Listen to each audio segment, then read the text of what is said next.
Praise the lord. ఎలా ఉన్నారు? అందరు బాగున్నారా? దేవుడు ఈరోజు నీతో మాట్లాడమని చెప్పిన మాట ఏంటో తెలుసుకోవాలని నువ్వు ఎదురు చూస్తున్నావా? నువ్వు ప్రార్థన చేసినప్పుడు నీ జీవితంలో అనేక కార్యాలు, అనేకమైన అద్భుతాలు గతంలో చేసి ఉన్నాడు కదా దేవుడు. ఈ మధ్య నువ్వు ఒక కార్యము కోసం ప్రార్థన చేస్తున్నావంట.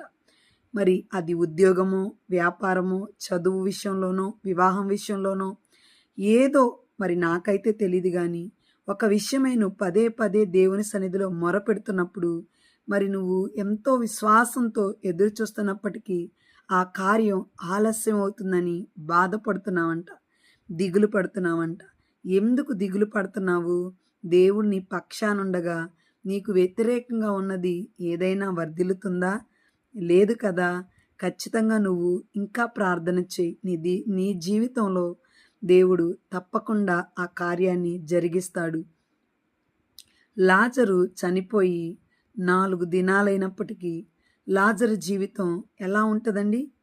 ఆ లాజరు శరీరం కుళ్ళుబట్టిపోయి మరి ఎలాంటి జీవము లేని పరిస్థితుల్లో ఆ శరీరంలో పురుగులు పట్టి ఎంతో దుర్వాసనతో తన శరీరం నింపబడినప్పటికీ మరి యేసు ప్రభు ఆ సమాధి వద్దకు వచ్చి లాజరు బయటికి రా అన్నప్పుడు తన మృతతుల్యమైన ఆ శరీరానికి, పురుగులు పట్టిన ఆ శరీరానికి, దుర్వాసన వస్తున్న ఆ శరీరాన్ని దేవుడు లేపినట్టుగా పరిశుద్ధ లేఖనంలో చూస్తున్నాం కదా. మృతతుల్యమైన ఆ శరీరం మరి జీవంతో ఎలా నింపబడిందో, మరి ఎలా బయటికి వచ్చాడో సమాధిలో నుండి, ఆ విషయాన్ని నువ్వు మర్చిపోయావా? నీ సమస్య ఒకవేళ ఇప్పటికే మరి దుర్వాసన కొడుతుందేమో, పురుగులు పట్టిపోయిన అనుభవంలో మరి ఎలాంటి సోర్సు లేకుండా ఈ కార్యం ఇక జరగదు అని కొన్ని సంవత్సరాలుగా నువ్వు ఎదురు చూస్తున్న ఆ కార్యాన్ని మరి నువ్వు పొందుకోలేకపోతున్నావని ఏడుస్తున్నావా? ఏడవద్దు. లాజరు శరీరాన్ని లేపిన ఆ జీవవాక్కు ఈరోజు నీతో కూడా మాట్లాడుతుంది. నీ జీవితంలో వివాహం కొరకు ఏడుస్తున్నావా? ఉద్యోగం కొరకు ఏడుస్తున్నావా?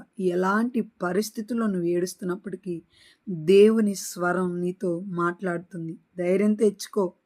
ఆ రోజు లాజరు బయటికి రా అన్న ఆ స్వరమే, ఆ మాటే, ఆ జీవం కలిగిన మాటే ఈరోజు నీతో కూడా సూటిగా స్పష్టంగా మాట్లాడుతుంది.